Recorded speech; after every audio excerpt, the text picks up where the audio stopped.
सबसे पहले आप सभी को जय हिंद। मॉडर्न पेपर पार्ट 2 का वीडियो अपलोड किया जा रहा है। आप हमारे वीडियो में बने रहे अंत तक। 10 तक हमने बता दिया, आज 11 नंबर से स्टार्ट करेंगे। तो आज का वीडियो स्टार्ट करते हैं। श्री गणेशः नमः। Number 11 number question screen board पे आपको दिख रहा है कि किसी भी वृत्त की परिधि 462 सेंटीमीटर है तो इसकी त्रिज्या होगी। तो देखिए परिधि कितना दे दिया आपको। जैसे परिधि की बात किया तो आप परिधि बराबर सूत्र क्या जानते हैं।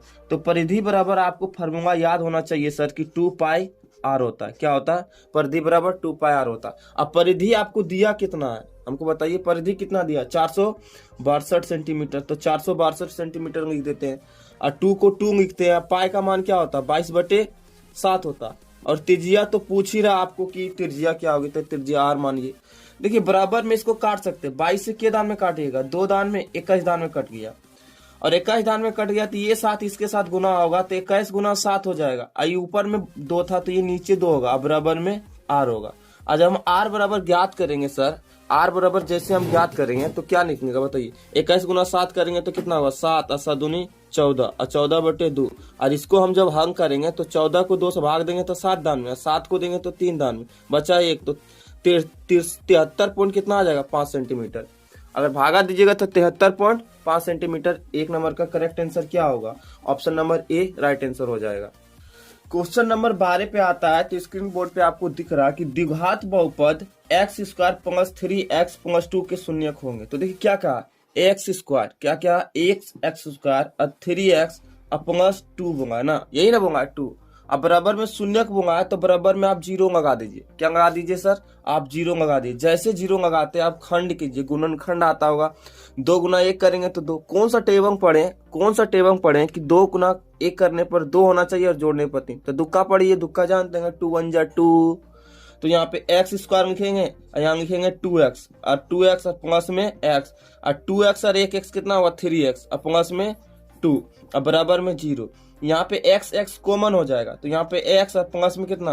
2 और यहाँ पे 1 कॉमन कीजिए और यहाँ पे x प्लस कितना होगा? 2 और बराबर में 0 जाते रहेगा। तो एक बार x + 1 को लिख दीजिए और ये दोनों में से x + 2 को एक बार लिख दीजिए।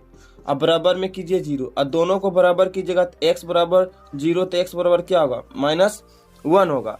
और अगर एक बार बराबर करते हैं तो ये देखिए x + 2 बराबर क्या होता है? 0। तो इसको जब करते हैं ना सर तो x बराबर, तो ये 2 उधर चला जाएगा तो x बराबर क्या होगा? -2 हो जाएगा। तो एक तो आंसर आया आपका -2 आया और एक तो आंसर आया -1। तो शून्यक होगा -2 और -1। आप देखिए कि शून्यक 1, -2 और -1 कौन सा आंसर आपका? तो ऑप्शन नंबर में आप देख लीजिए क्या द्विघात बहुपद में आंसर आपको -2 और -1 एक ही नंबर आंसर हो जाएगा। 1 नंबर इसका आंसर करेक्ट होगा। क्वेश्चन नंबर 13 पे आते हैं। 13 नंबर क्वेश्चन क्या कहता है कि 3, 5, 4, 3, 2, 1, 3, 2 का बहुगुणक क्या होगा? तो बहुगुणक किसे कहते हैं? बहुगुणक किसे कहते हैं? जो ज्यादा बार रहता है उसे बहुगुणक कहते हैं। तो आपको बहुगुणक में क्या क्या दिया? देखिए 3 दिया है, 5 दिया है, उसके बाद 4 दिया है, 4 के बाद क्या दिया? 3 दिया है, फिर 2 दिया है, फिर 3 दिया है, फिर क्या दिया? 3 दिया है और 3 के बाद 1 दिया है और 1 के बाद क्या दिया? फिर 3 दिया। तो एक चीज हमको बताइए आप दोस्तों, एक चीज बताइए हमको कि इसमें सबसे ज्यादा बार क्या दिख रहा है? हमको जो तो दिख रहा है 3 दिख रहा है, 3 दिख रहा है, 3 दिख रहा है, 3 दिख रहा है। ये 3 सबसे ज्यादा है। तो इसलिए जो ज्यादा बार होता है ना वही बहुगुणक होता है। तो जो बहुगुणक हमारा होगा ना वो 3 होगा। बहुगुणक क्या होगा? वो 3 होगा। जो ज्यादा बार होगा वो बहुगुणक 3 होगा। यानी कि 13 का आंसर क्या हो जाएगा आपको? 13 का आंसर डी हो जाएगा। 14 नंबर क्वेश्चन पर आपको स्क्रीन बोर्ड पे दिख रहा है। 14 नंबर पे देखिए क्या सेक 30 का मान क्या होता है? तो आप अगर चार्ट याद किए होंगे तो सेक 30 का मान पूछ रहा है ना। तो जैसे कि आप जानते होंगे कि सेक का उल्टा कॉस होता है। तो कॉस का अगर पता होगा cos 30 का मान क्या होता है? cos 30 का मान अगर पता होगा तो वो होता है cos 30 का मान होता है √3/2। क्या होता है? √3/2। ऐसी सेक 30 का मान पूछा है तो इसी का अपोजिट कर दीजिए। सेक 30 का मान पर तो 2 बटे क्या हो जाएगा? 2/√3 हो जाएगा आपका आंसर। 2/√3। तो ऑप्शन नंबर करेक्ट कौन सा होगा? B4 Bharat sir. B4 Bharat sir याद रखिए। 15 नंबर क्वेश्चन स्क्रीन बोर्ड पे आपको दिख रहा है कि 2 त्रिभुज का स्वर्गसम तब कहे जाते हैं जब उनके क्या होता है, देखो सर्गसम तब कहा जाएगा जब उसका आकार सेम हो, साइज वगैरह सारा सेम होना चाहिए, आकार सेम हो, साइज देखिए शेप और साइज एक ही होता है इसमें नो डाउट। तो दोनों समान है, तो दोनों ऑप्शन में दिया, ए में क्या कह रहा है समान आकार का हो, अब बी में क्या कह रहा है समान साइज का हो, और सी में कह रहा है दोनों। तो option number C correct answer हो जाएगा कि दोनों हो जाएगा, ठीक ना। कहते हैं ना दोस्तों, किस्मत मौका देती है, क्या देती है, मौका देती है, लेकिन मेहनत सबको चौंका देती है। कहते हैं मंजिल पाना तो बहुत दूर की बात है, मंजिल पाना तो बहुत दूर की बात है, गुरूर में रहोगे बेटे तो रास्ते भी ना देख पाओगे। जो मेहनत पे भरोसा करते हैं वो किस्मत की बात कभी नहीं किया करते हैं। आप मेहनत कीजिए, आपका जो लक्ष्य और जो टारगेट 450 का है वो मंजिल को प्राप्त कीजिए। 16 नंबर क्वेश्चन पे आप आते हैं, 60 नंबर क्वेश्चन। तो 60 नंबर क्वेश्चन क्या कहता है, 60 नंबर क्वेश्चन आपको कह रहा है कि 10A बराबर क्या होगा। आई 10A बराबर, और आप ऑप्शन को देखिए भाई, अभी आपने 10 बराबर पूछा बट किस फॉर्म में पूछा है, सेक के फॉर्म में। तो आप एक चीज जानते होंगे, एक सूत्र याद होगा कि सेक स्क्वायर ए माइनस में 10 स्क्वायर ए अब बराबर क्या होता, 1 होता। ये आपको पता होगा, इसका मान क्या होता, 1 होता। देखिए हमको 10 निकालना है तो 10 को उधर नहीं चल जाते, तो ये देखिए सेक स्क्वायर हो जाएगा, ये आई -10 उधर चल जाएगा, प्लस में जो एक है इधर आ जाएगा, तो -1 इधर हो जाएगा, -1 इधर हो गया, इधर जाएगा तो क्या होगा, 10A स्क्वायर ए हो जाएगा। अब देखिए, अब ये सेक स्क्वायर ए है, सेक स्क्वायर ए -1 है, ठीक ना, 1 है। अब बराबर में क्या है, 10 स्क्वायर ए, क्या है 10 स्क्वायर ए है। तो भाई देखिए स्क्वायर को इधर ले आइएगा ना तो इधर पे रूट में हो जाएगा, तो जो 10 ए का मान जो हो जाएगा ना, root under sec square A minus हो जाएगा, root under sec square -1 answer हो जाएगा। ऑप्शन नंबर आपका क्या होगा, देख लीजिए option number B correct answer आपका हो रहा है, B for Bharat sir. Number 17 पे आते हैं। 17 नंबर क्वेश्चन क्या कहता है, दो वृत्त की व्यास 9 सेंटीमीटर और 7 सेंटीमीटर है, तो उनके क्षेत्रफलों का अनुपात होगा। तो देखिए व्यास दे दिया दो को, तो पहला व्यास हम इसको मान लेते हैं D1, तो D1 जो दिया है ना वो कितना दिया, 9 सेंटीमीटर दिया, कितना दिया, 9 सेंटीमीटर। और जो D2 है, D2 वो कितना दिया, 7 सेंटीमीटर। देखिए D4 डायमीटर होता है, ये याद रखिए। तो हम इसका रेडियस निकालेंगे हैं, तो रेडियस यानी कहने का मतलब है त्रिज्या। अगर त्रिज्या निकालेंगे हैं सर तो आधा हो जाएगा, तो 9 का आधा 4.5 हो जाएगा, तो ये 4.5 होगा। और 7 का आधा जो हो जाएगा ना कितना होगा, 3.5, तो ये 7/2 लिखिए। अब दोनों वृत्त का क्षेत्रफल पूछा है, तो पहला वृत्त का क्षेत्रफल और दूसरा वृत्त का क्षेत्रफल का अनुपात कर दीजिए। तो पहला वृत्त का क्षेत्रफल लिख लेते हैं πr1 का स्क्वायर, और अनुपात दे देंगे, ये अनुपतवा देने नहीं भूंगेगा। ये पेनवा को ठंडा मार दिया, नहीं चंग रहा, ये बोलता चंगबे नहीं करेंगे। और दूसरा जो सूत्र है πr स्क्वायर होगा, इसको 2 लिखेंगे। Pi cancel out sir, R1 का मान कितना दिया, 9, और 9/2 का होगा स्क्वायर कर देंगे इधर, फिर अनुपात 7/2 का क्या करेंगे, होगा स्क्वायर।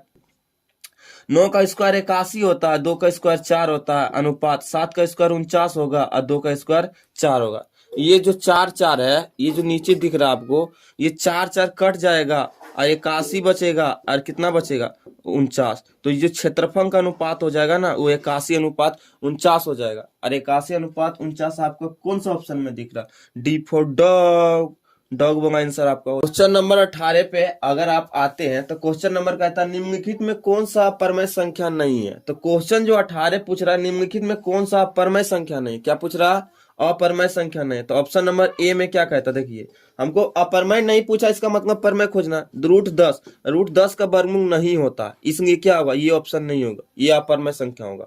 ऑप्शन नंबर बी पर क्लिक करते हैं, देखिए √24 का भी वर्गमूल नहीं निकलेगा, तो ये भी आपका आंसर नहीं होगा। ऑप्शन नंबर सी पे देखिए, सी नंबर क्या कहता है, √35, तो √35 का वर्गमूल भी नहीं होगा, तो ये भी क्या होगा, नहीं होगा, ये भी तो अपरमेय हो जाएगा। ऑप्शन नंबर डी देखिए क्या कहता है, ऑप्शन नंबर डी √121, तो 121 का वर्गमूल क्या होता है, 11 होता है, तो ये परमेय संख्या। बाकी बात ये तीनों जो है अपरमेय संख्या। बोला कि निम्नलिखित में कौन सा अपरमेय संख्या नहीं है, अरे नहीं है इसका मतलब आप परमेय खोज रहे हैं, तो परमेय यही ना होगा जिसका वर्गमूल हो जाएगा जो P/Q के रूप में लिखा जाए, आपको सिखाए हुए हैं। तो option number D correct answer हो गया।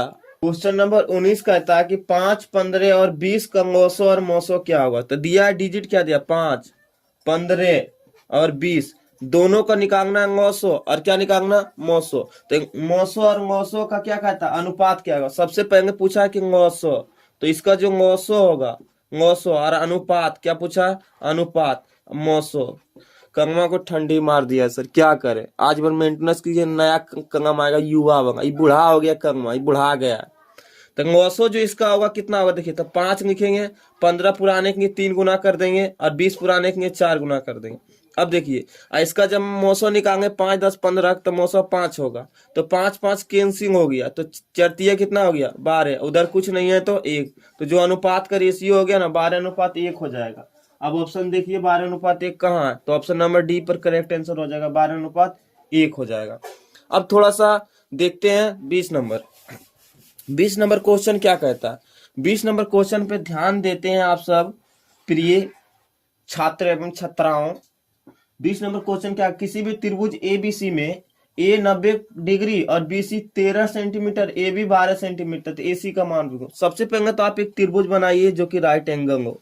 राइट एंगल कहने का मतलब क्या होता है, क्या पता, अंग्रेजी तो बाप पढ़ाया नहीं। अनामासी धन बाप पढ़े ना हम तो मूर्ख है सर।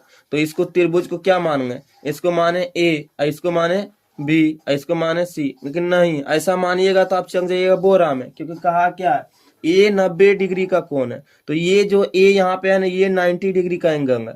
उसके बाद क्या कहता है सुनिए ध्यान से कि बीसी कितना दिया, तो इसको ए माने तो इसको बी मान लेते हैं, बी फॉर भरत सर इसको मानिए, 80 फॉर फंगनवा चंगनवा जे मानना मानिए आप।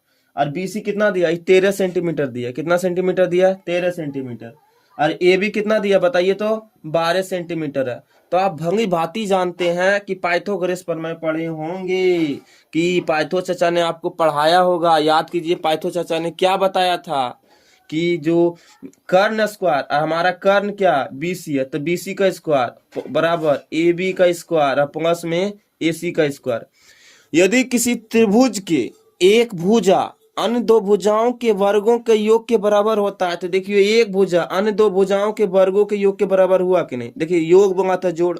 अब देखिए बीसी हमको ज्ञात करना है, तो बीसी पर कितना दे दिया, देखिए 13 सेंटीमीटर दे दिया। ए बी कुछ नहीं दिया, तो इसको एच मान लीजिए, तो हम एच मान लेते हैं, नहीं तो छोड़िए ना, कहेंगे एच मानेंगे, जो ए बी आएगा वही आंसर होगा। तो यहाँ पे लिख देते ए बी का स्क्वायर और ए सी कितना बोलिए, तो ए सी कितना है, ए सी तो दिवे नहीं किया है, ए सी तो पूछिए रहा। तो ये ए बी कितना दिया है 12 सेंटीमीटर का होगा स्क्वायर, और ए सी को हम लिखते हैं ए सी। इधर 13 का स्क्वायर 169 होता है, ये 12 का स्क्वायर 154 इधर घट जाएगा, बराबर में क्या हुआ ए सी स्क्वायर। तो ए सी बराबर जो निकलेगा 169 में 54, 9 में से 4 9 5 यानी 25, तो ये स्क्वायर इसके अंदर रूट हो जाएगा, रूट हो जाएगा तो 5 सेंटीमीटर, तो ये निकला 5। आप त्रिपुंगेट जानते होंगे, 5 है 12 है तो 13 होगा। पूछ रहा था क्या सर एसी का मान क्या था, एसी का मान 5 होगा, कितना होगा